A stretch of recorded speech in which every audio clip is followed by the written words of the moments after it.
Designing each creature is a collaborative effort between the character, concept, and animation departments. We start by trying to visualize the anatomy of the creature and ask ourselves if this is something that could actually exist. I mean, they're fantastical creatures, but we don't want them to defy the laws of physics.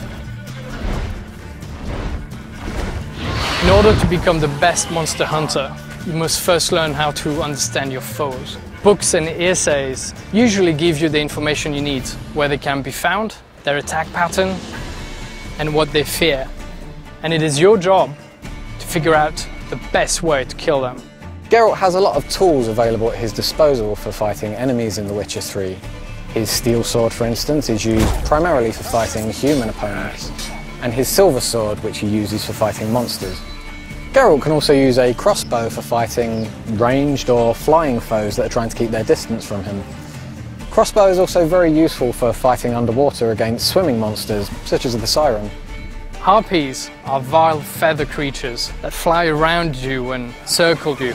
Now the only way to deal with them is first to bring them down. And that's where your art spell comes in handy. Sort of compressed air that will bring them down to the ground where you can finish them with your sword. Some monsters in The Witcher 3 can actually swim. These can attack the player while he's in the water and even go as far as attacking his boat. This can be really dangerous for the player if the monster has a natural affinity for water, such as the Drowner. Drowners are creatures that live in swamps and will snatch at anything that comes near their ponds. And these particular creatures absolutely hate fire and they fear it. And that's where your Igni spell, a flame that bursts out of your hand, comes in handy. And that is the best way to kill them. With the werewolf, a bomb filled with silver powder will take away his regenerative abilities. This will make it much easier for the player to defeat him after.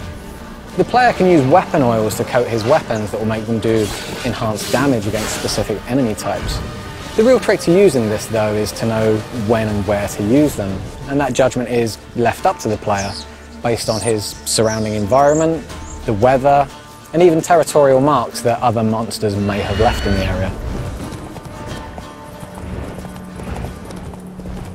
So we've created this complex behavior system in the game that actually allows these creatures to live in the world that they inhabit.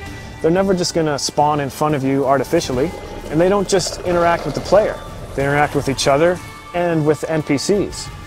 We've created a unique ecosystem that includes monsters, animals, and humans, all living together, fighting, trying to survive, and you are merely a spectator.